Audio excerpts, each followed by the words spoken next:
sabi ni Risa Ontiveros, parang wala daw nangyari. Parang walang nangyari sa'yo. Kasi, umalis ka ng maaga.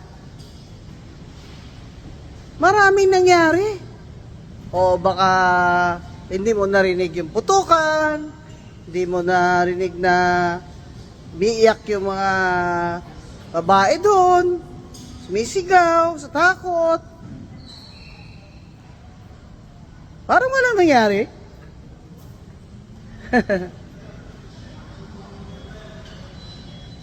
Yan ang problema eh. Pag politika na yung pinapairal mo, hindi yung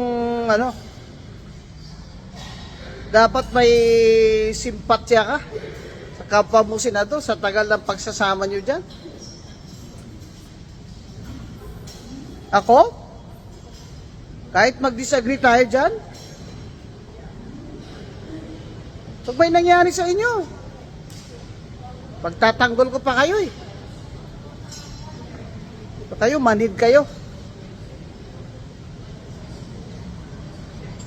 Manhid. May bumagsak nga tulay sa Davao.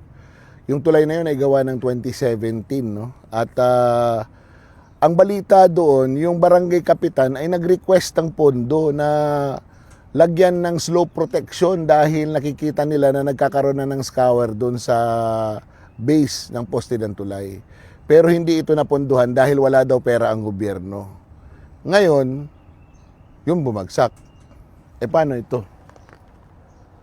Ang tibay niyan. Hindi yan babagsak. Kasi itinatayo pa lang. Mula nang dumating ako dito, 2025 pa ang budget niyan, ha? Hanggang ngayon pabalik-balik ako. Hindi pa rin natayo. Puro poste pa rin. Yan ang tinatawag na Super Mario Bridge. Uso yan dito sa Ilocos Norte. Sa mga naghahanap ng tulay dito sa Ilocos Norte na posibleng bumagsak, wala. Dahil ganyan yung mga itsura nila.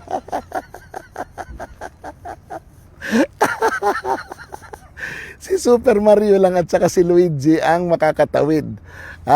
Si Superman, di naman niya kailangan yan. At least yan, tinatayo. Yung sayo, natayo pa ba? Joke. Anyway, ito ibig ko sabihin. May pondo ang gobyerno, maraming pera ang gobyerno. Ilocos Norte ito, kanila. Kanila, kanila.